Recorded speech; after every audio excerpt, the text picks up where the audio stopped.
Choldoni akichai phadin Magdalene Mary le Jacob nu Mary chule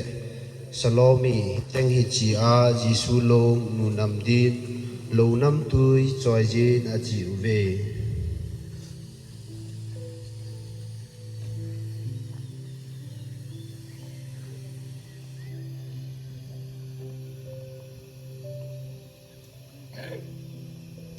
Pulo Halloween ling ha hon akiot in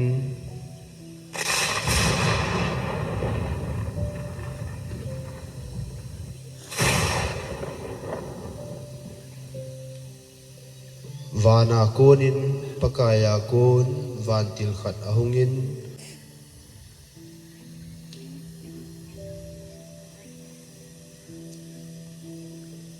Lhan kwat sin sung chu atang do in sung chunga atove vantil vo so chu kol pheva in ava in apun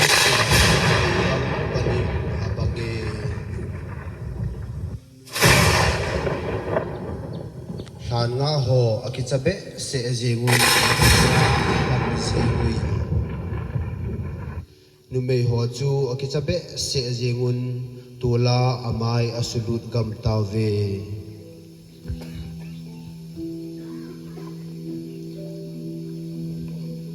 vantil chun numei ho ahin hovin kicha hi on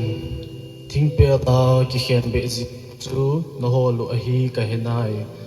ama hi ko ma a tapoi aman ase sa bonin a tho do dai hungun alup na hung ve vin che loi zun ase ju te za a ama thin a konin a tho do in Galilee gama nang ho sangin ama sa zatai hi ko ma chu nakimu pi du a hi tin ka se pi un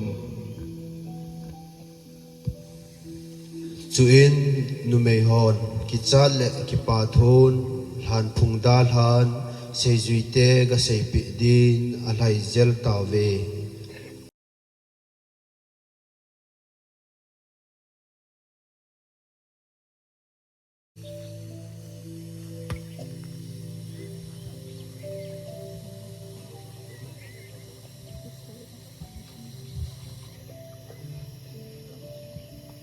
tua hi hobung mi te zo sin zoi sap na khat ina nei diwa hi hi cha hen ki pa la thanom ta zoi ana sam khom hi te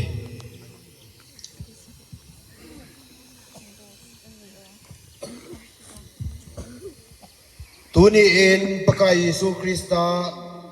thinan hen zo talovin thana konin a thodo atai je chun alen aneu ki pa un thanomun happy with happy with happy with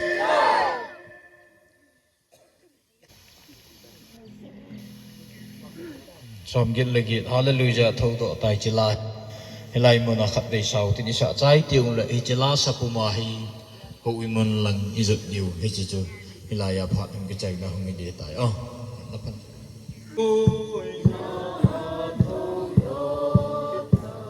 Sunga kau tai Jisu Apuzal tai thina dalta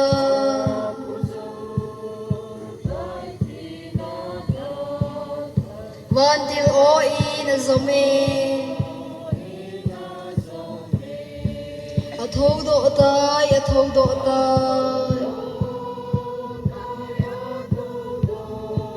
Ahinge thikit lo di Athou do tai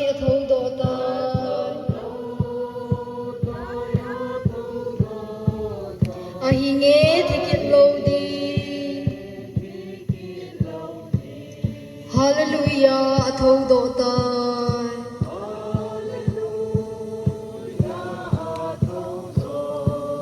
Pakai chu lo pi di Het sal hagaw ahin sole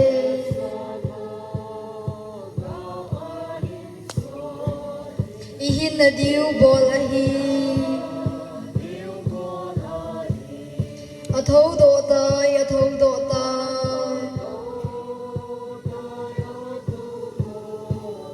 Avangin thêm ít chẳng ơi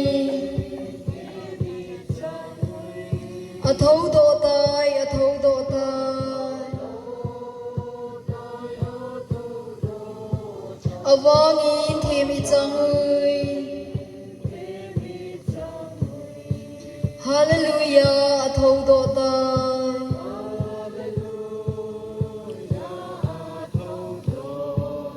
Thi nan a dâu dâu ta po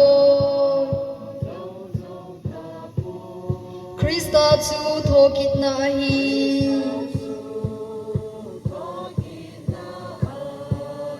Chahna ami te tho di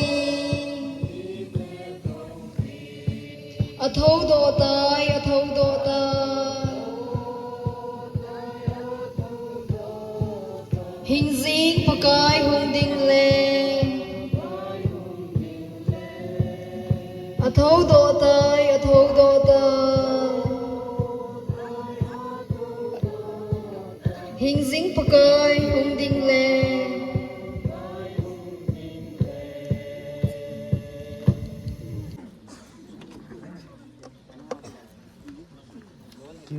máy không kêu làm đâu là phần đầu tiên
pen tain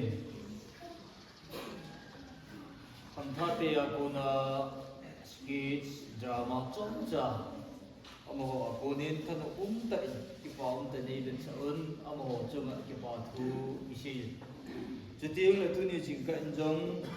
kin gun chong chai nei lau sung ho bung mi pi nu le pa ta pa ning la wa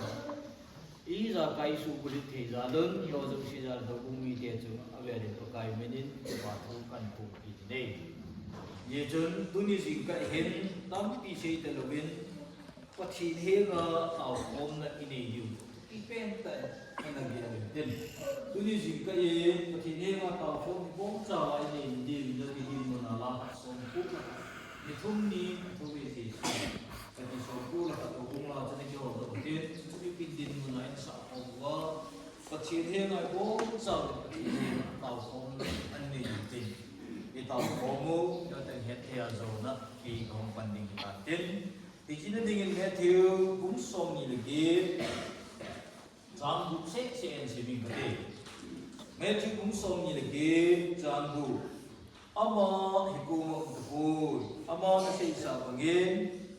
thúc độ tờ và thì thu sinh đó là thất tần thật thì vụ bị gần lắm có cái Giêsu Christ ở thiên cao để sẽ sao bằng nghe thiên cao để được ăn sẽ dân có cái Giêsu Christ ama tần nó sẽ chỉ định ni thúc ni le kai thoa ka ni ngai ti amo ta na sei sa ba tu ni jing ka alim lo ma drama ai tho ba thi na hen zo ta lawin Krista chu thana kon thuta thana konin alung ki hon bo thana kon yo hi bang bang thana konin atho do ta nei ye chun Krista ama ta njong an siya Krista ama ta na ka tho ki dik a hi ti an se bangin dunia Krista chu hung thi ta jong le Krista chu hung thi ta jong le ka thi dik a hi ka tho do ki dik a hi hung thi ta jong le dunia ai tho do ki lo he thi hen lang ana ko na tho do ki lo he a thi jong chu mo hin tin chứ tiếng là ít hồn ít tạo sản rồi một thì đi cái đi ha về tôi đi dừng cái gì đó cái đó đấy các thi ở các thọ tổ cái đi cái tiếng bao hồn thi ở thâu tổ cái đi cái thi hen lắm thâu tổ cái lô hít lên tôi đi dừng cái hen thâu tổ cái lô hít lên à thi rồi một hiện tiếng chứ là ít hồn ít tạo sản rồi một thì đi cái thì tôi đi dừng cái chốt trái xây nổ cái đấy ý chúng tôi đi dừng cái thì na hẹn dấu ta lâu hin thà na cuốn thâu độ ta thì na hẹn dấu ta lâu hin ipakai Yesu Christ ama sata thà na cuốn thâu độ ta tôi nhớ rằng cái thâu bên thâu năm tôi nu đi ngã gì ho ama hôn giống aga ho luôn aga ho mo ta biết ý chúng thì na hẹn dấu ta ama ta thà na cuốn thâu độ ta ý chúng tôi nhìn e ho dấu si ata san ho dấu si e ho dingin ita san nào phu Việt Nam các bạn ta hi cái gì thằng bạn mình lắm e họ dấu sẽ tu ni gì cả hà na cô na thô độ ấy e họ dấu sẽ Krista ta san cha te dấu sẽ ata san na đi cái phu Việt Nam các bạn ta thang tận cái gì tu phát thì vụ Việt Nam tu ni gì cái tàu không này đây là điều tu ni gì cả atia thô độ ấy ấy mà chỉ được tu ni gì cả có một cung mi te yo hin ita san nào Giêsu Christa ấy cái bổn phu nào ita san nào cái phu det nào có thể tự thiên ai sim độ thôi nên thu ai sei độ thôi nên tu ni gì cả thì nan hen giống ta lo thọ độ hết ata san ho giống si ta san cái phu det na na pang ta san cái phu det na na pang i ti ban tu ni gì cả ấy họ giống si trong Giêsu Christa athia thana ko na thọ độ ni họ giống si Christe ni ko iman nào ita sanu ki bulfu den nan deji dingin pakai mini achai de geje dikiti mo e ju ita sanu ki pu den ei ma ding chi he obung mi ti ading pathi de ngai bo cha tau hom nai pat su ke yo ita go het thea zo na tau hom chai kin kan si ding tin to ni bon chan pakai jan nan ting hom mo tin ni thum ni ko mi si chan e hom ni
bộ cả tổ cả ngày cả mùa sao xí cái hồ ta sản giá tia hồ cũng mi tê ta sản nắng mà là cái ta sản nào cái thú để cho nó cái đi tiền nên cái cái bộ cái tổ giống xí hồ cũng mi tê lúc chim sung xí thay cái bên mà lúc chim sung xí suốt để cái tiền này cái ta phát thị thu là này cái tàu cái rồi đây cái tôi đi gì cả hồ cũng mi tê nhưng mà xí tôi chỉ cần hà na côจะthâu tổ tai thì kamu na thu na la kamu kaza kahe tổ hanin cái mà trên nó cắt ta sân nào nó nói cái phú để ta lục thêm chứ cắt đây khi là điều anh này cái tàu tôm nào hết cái mà lùng đây cái mà lùng gột bông cái tàu tôm nào cái thu này là cái tàu nó cái thu khi là ngày là mình cái thu không phát thế đi một cái điều phú cái gì Jesus Christ mình cái tàu nào đi sai